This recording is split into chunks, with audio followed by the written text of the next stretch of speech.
Greetings, ladies and gentlemen. I'm back. I'm Stan Houston. This is Interesting Ideas.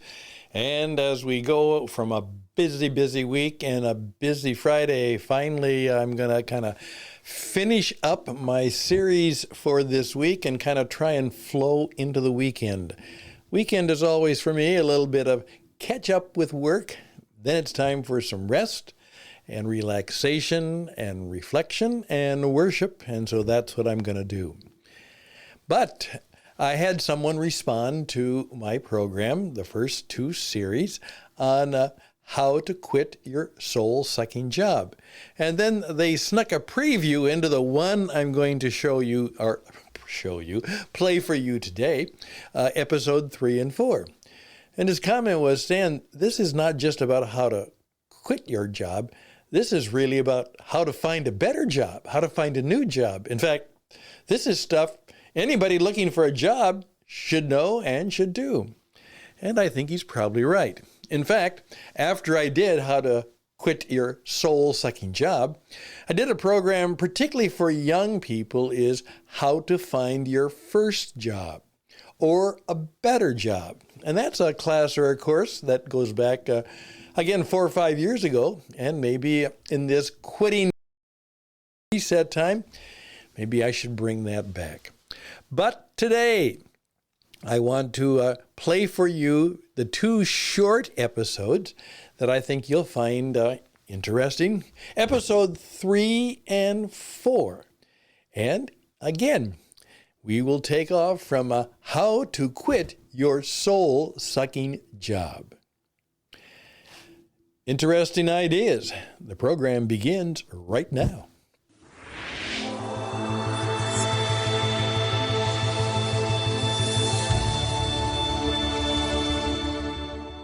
Well, here we are. And remember, our first episode, go back, that's an introduction to what we are about taking the step.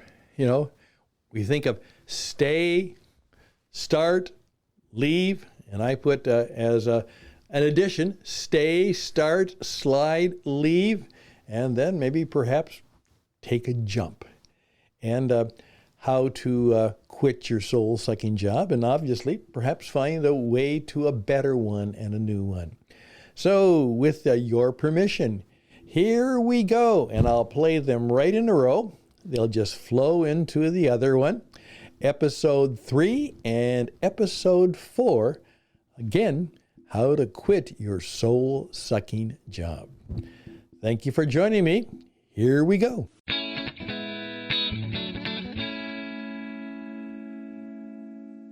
How you doing? Did you come up with some new ideas for how you're going to win the mind game? That's vital. Now, here's another idea which will begin to help you also do this. Is one of the things that gets people is that they have good intentions, but they don't have any datelines or deadlines. Oftentimes, those of you who've had a little lesson in goal setting have learned what we call the SMART formula. A goal is specific, it's measurable, it's accountable, it's reachable, and it's time dated. So what I want you to do now is mentally give yourself an I'm out of here. IOH date. I want you to do that in a reasonable fashion. Well, I'm going to quit someday. Someday's not good enough. I'm going to quit when I can. You can always change it, but mentally you need to have an out date. You need to say, I'm out of here. And whether you share that with anyone else, a confidant, a partner, or someone significant, that's up to you. But in your own mind, say, this is endurable because it's not forever. I am out of here. Now, you've already decided to do that. You say, I'm out of here. I'm working the plan, I'm working the ways, but I'm out of here. That will be the end of it. And now, once you've done that, again, you have upped your mental game so that you are self-employed. You are sometimes saying is, well, you aren't taking advantage of me anymore, suckers. I'm the one who's in control here. I'm out of here. I'm doing this. I'm making sure that I am having some of the control over my destiny. I'm also seeking help from the God or the higher power that I believe in, or that I'm at least willing to acknowledge. I'm asking friends, perhaps, very close friends, to be supportive of me. That begins to prepare you. Now, with that in mind, it's time to, as I say, get on the stage for liftoff.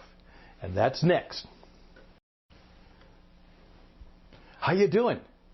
Did you come up with some new ideas for how you're going to win the mind game? That's vital. Now, here's another idea which will begin to help you also do this. Is one of the things that gets people is that they have good intentions, but they don't have any datelines or deadlines. Oftentimes, those of you who've had a little lesson in goal setting have learned what we call the SMART formula. A goal is specific, it's measurable, it's accountable, it's reachable, and it's time dated. So what I want you to do now is mentally give yourself an I'm out of here. IOH date. I want you to do that in a reasonable fashion. Well, I'm going to quit someday. Someday's not good enough. I'm going to quit when I can. You can always change it, but mentally you need to have an out date. You need to say, I'm out of here. And whether you share that with anyone else, a confidant, a partner, or someone significant, that's up to you. But in your own mind, say, this is endurable because it's not forever. I am out of here. Now, you've already decided to do that. You say, I'm out of here. I'm working the plan, I'm working the ways, but I'm out of here. That will be the end of it. And now, once you've done that, again, you have upped your mental game so that you are self-employed. You are sometimes saying is, well, you aren't taking advantage of me anymore, suckers. I'm the one who's in control here. I'm out of here. I'm doing this. I'm making sure that I am having some of the control over my destiny. I'm also seeking help from the God or the higher power that I believe in, or that I'm at least willing to acknowledge. I'm asking friends, perhaps, very close friends, to be supportive of me. That begins to prepare you. Now, with that in mind, it's time to, as I say, get on the stage for liftoff. And that's next.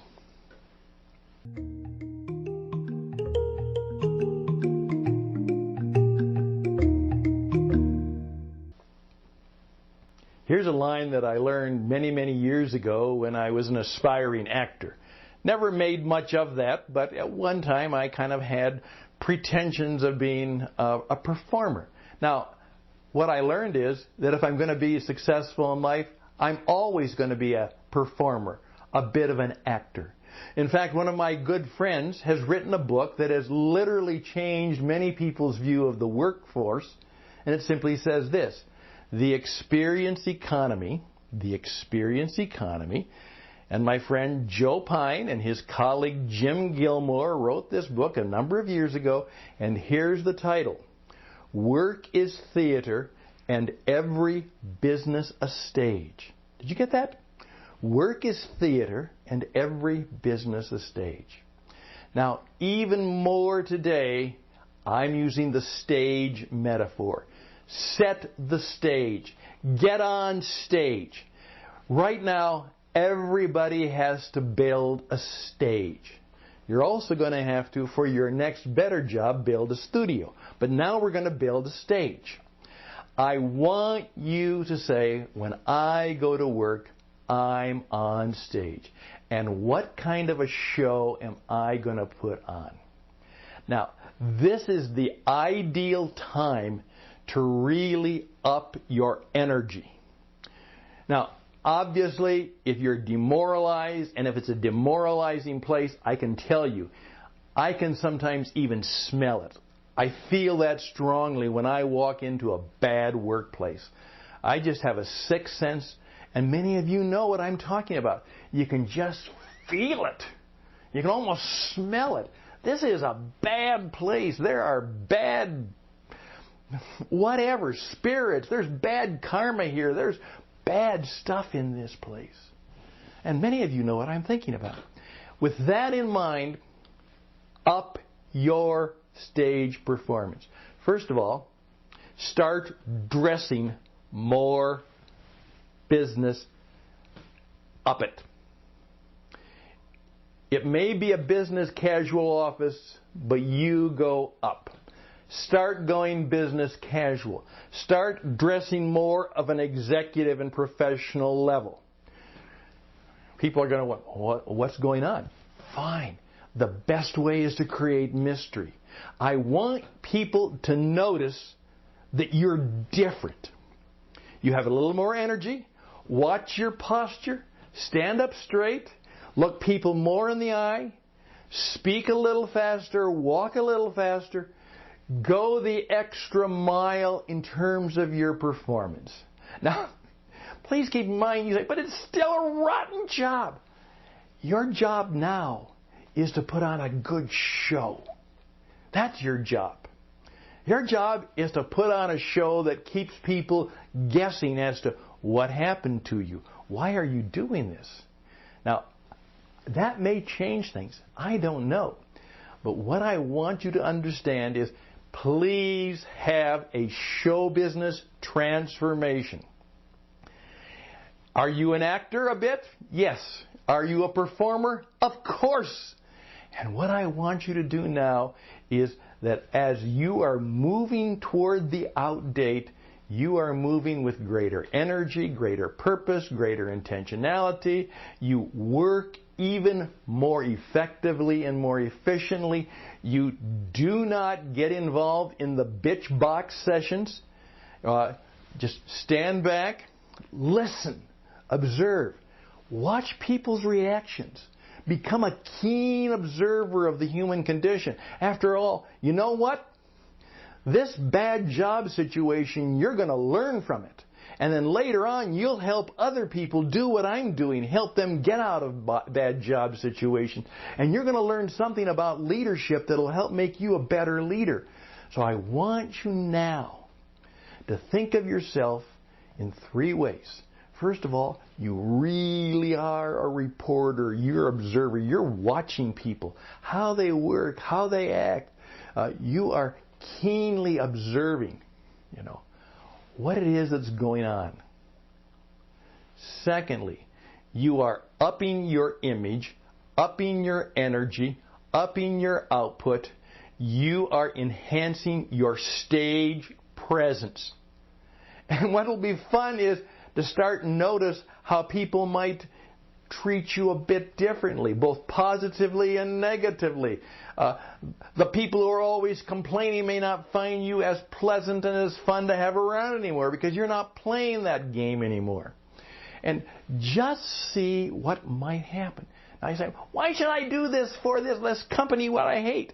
You're not doing it for them. You're doing it for you and for your power and your presence and your future possibility.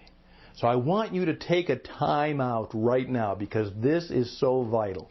And I want you to think about, what should you do with your wardrobe? What should you do with your physical appearance? How can I make myself look more powerful? Image is not everything, but it is the first thing. I want people to notice me. I want to be less invisible. I want to be more present to the situation.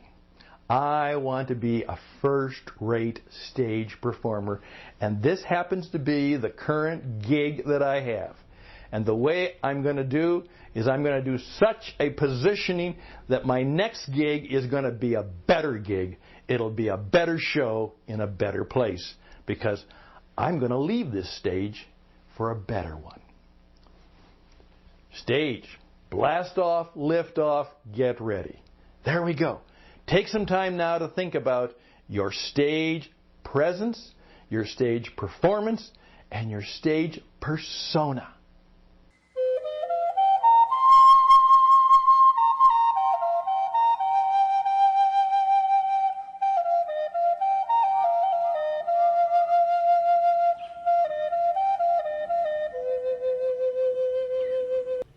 Well, my friends, there you have it. Some very, very vital lessons in how to quit your soul-sucking job.